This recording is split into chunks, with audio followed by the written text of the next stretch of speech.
Hi there, Angela at So Bright Alpine Quilting, here for the Great Australian Craft Show number 7 to give you a demo on the Inspirational mug mats. This is a great little kit that we've got in stock in 2 different formats. This one is called Uplifting, and it has a series of 7 pre-printed sayings on it.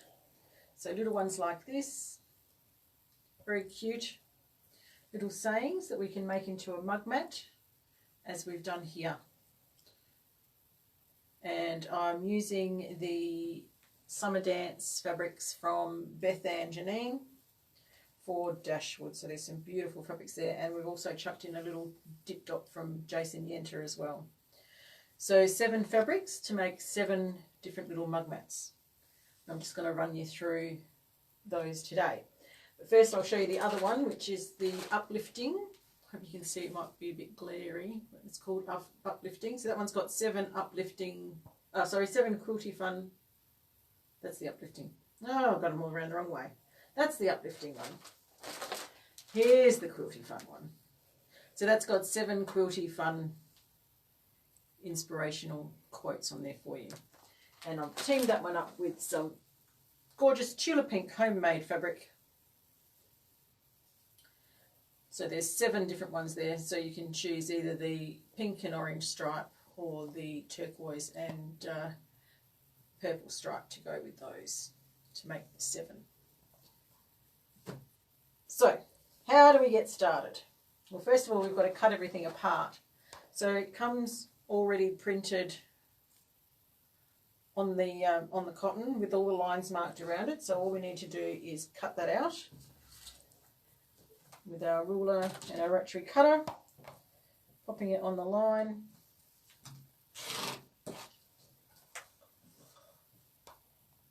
While I'm doing that, I'm just trying to see if it's come up on here. It's live. It's not coming up. Steve will have to tell me who's saying hello. Yes, for me. Hello, Evelyn. We'll be doing the machine applique templates later in the week for you. So we've cut out all of our sayings, and so the backing comes already printed with all the lines marked on it for the different ones. So we'll just finish cutting those out. So it's just a matter of going 1/4 inch outside the last printed line. Same thing, rotary cutter and our ruler.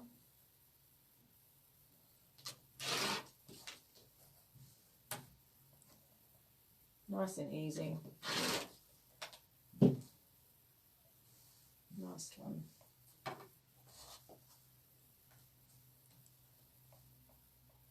And what I've done is I've cut out a backing piece from each of our 7 fabrics so that I know what I've got to work with. I'll put those aside.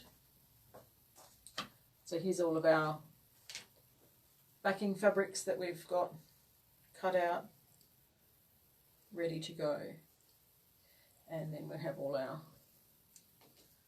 waddings to go on the top. So just down here I've selected one that we're going to work on today, and this is the log cabin one, and that saying says every day should be an adventure. And this is the backing that we've chosen, and then all of the pieces are already cut out, laid down here for you. So I will just show you adding a few of the pieces.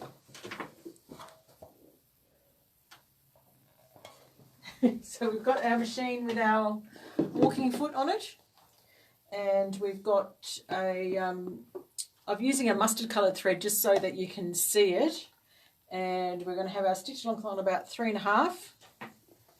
So we're going to take our first piece, which is this little bird print, and we lay that right sides together on the line, and then we're going to pop it under the machine and we're going to sew it on. Now you want a nice 1/4 inch. I like to do a little bit of a reverse at the beginning and end of each stitch because because it's quilt as you go, and we're doing the backing on there, we don't want the stitches to come out. We'll just reverse at the end. Trim our threads as we go.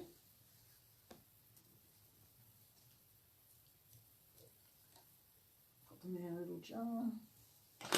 And then it's just a matter of taking our fingers and doing a finger press over to the right side. The other thing I should have mentioned is also to keep everything in place, you can spray baste your backing onto the backing, or you can just use your Sew-Line glue stick and just put a few dibs of glue around and press it down to keep it all in place. And we've done the same thing with this one. So we'll just put a couple of dibs of glue on there and smooth that down just to keep it all in place. So it's quilting by numbers basically. So that was number 1, number 2, so number 3.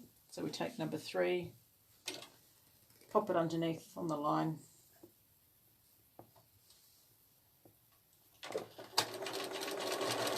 Do a little reverse. And if you find your machine's not feeding through with your walking foot, you need to wear some gloves. There's 2 sorts of gloves that I like.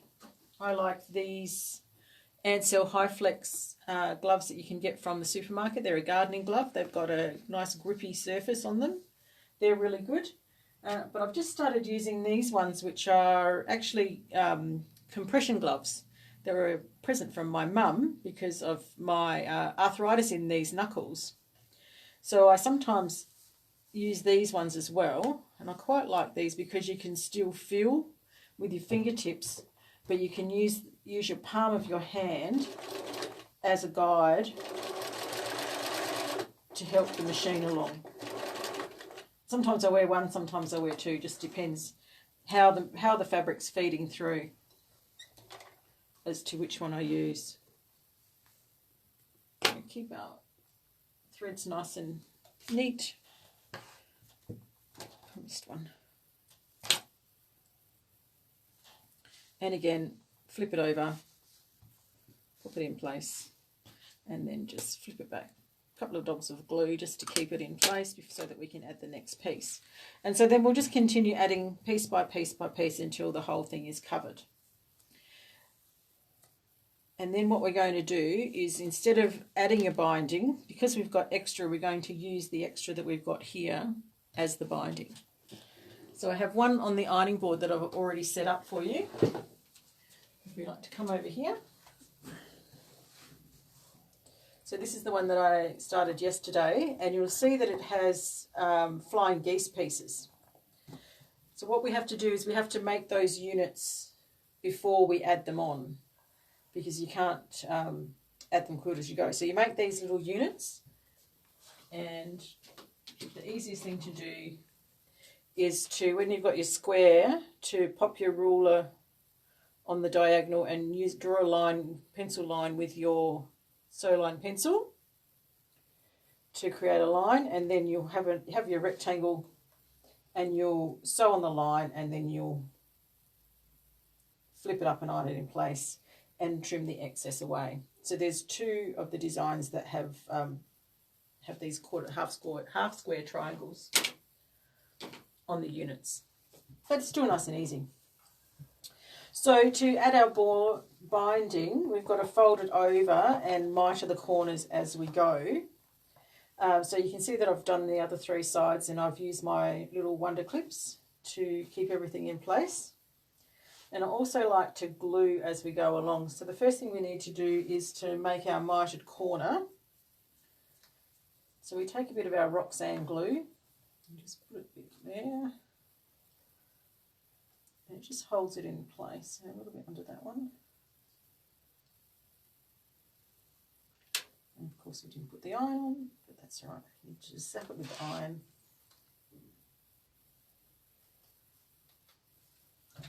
And then we're going to fold it up in half so that it meets the edge of the batting. And we're going to press that along the length of the strip. And then before we fold it up, we're just going to check that when we do fold it up, it all fits nicely into the mitre. If you can see that there. So we've got a nice little mitered corner. So then we just pop a dab of glue underneath there and hit that with the iron just to keep it in place. And then another dab underneath that bit and underneath that bit there. Fold it up into place.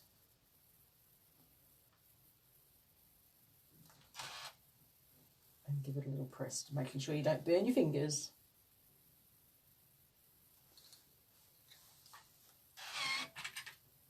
And then we'll just pop the clip back in there. So then when we get down the other end, we need to fold this one out. Put a dab of glue on that one so that our corners go all the way around the same way, so that when we sew it, the mitered side is on the top. Otherwise, it's a little bit more difficult to get the machine to run around the corner. It's not working now. So I want that one to be that way. No, it doesn't like that way. So we'll have to go back the other way. That one, that way. There we go.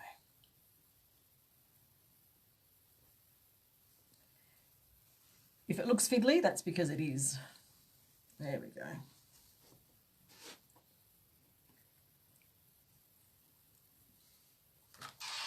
Just give it a little zap with the iron. And put a clip in there. Give that one another press.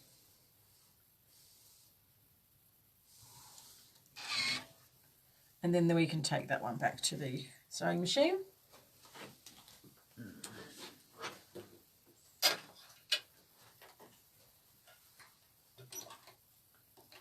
And we're going to sew all the way around that. I'll just do the first side so that you can see what happens when we get to the corner.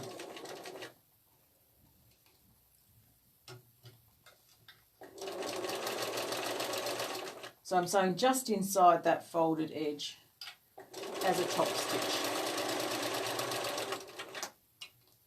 So when we get down to the corner, we're going to want to stop with our needle down. And then we lift it up and turn it and continue around the other side.